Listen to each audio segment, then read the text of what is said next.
আসসালামু আলাইকুম। যে যেখান থেকে ভিডিওটা দেখতেছেন একটু মনোযোগ দিয়ে কথাগুলো শুনবেন আমার। আমরা দুবহরা থেকে যত মাইক্রো বাসগুলো ছেড়ে আসি, এই মাইক্রো বাসগুলোর উপরে এখন অত্যাচার শুরু হয়ে গেছে গা। বলতে পারেন যে কিরকম অত্যাচার। অত্যাচারটা হচ্ছে রাতের 11টার পর, আর এদিক দিয়ে হচ্ছে রাতের 12টা থেকে 12:30 পর্যন্ত, ওই ময়মনসিং পর্যন্ত আসা পর্যন্ত আর কি। এই টাইমের মধ্যে আমাদের উপরে অত্যাচার শুরু হয়ে গেছে গা। ছিনতাইকারী এবং হাইজ্যাক করতেছে ওই তারাকান্দা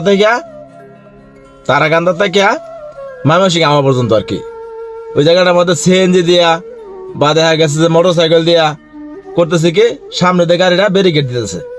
তা আমরা ভাবলাম যে হয়তো কোনো কিছু সমস্যা, এই জন্য সিএনজি ব্যারিকেড দিতেছে, হয়তো প্রশাসনের লোক হইতে পারে। এটা ভাবে গাড়িটা ব্রেক করলাম।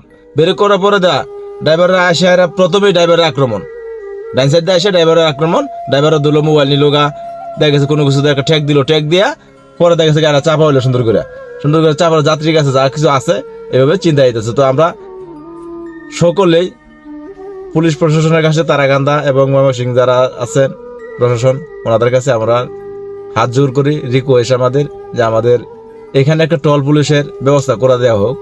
বালিয়া থেকে তারাকান্দা যে রুটটা আছে এই রুটটা পর্যন্ত, বাবার তারাকান্দা থেকে সমুগঞ্জ পর্যন্ত এখানে একটা টোলের ব্যবস্থা করে দেব, যেন আমাদের একটা নিরাপত্তার ব্যবস্থা হয়।